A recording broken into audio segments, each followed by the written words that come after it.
ക്രൂശാകും മീശയിൽ സ്നേഹക്കനലിൽ ചുട്ടെടുത്ത പമിതാ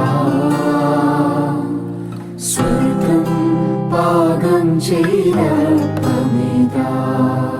ക്രൂശാകും മീശയിൽ സ്നേഹക്കനലിൽ ചുട്ടെടുത്ത പമിതാ സ്വർഗം പാകം ചെയ്ത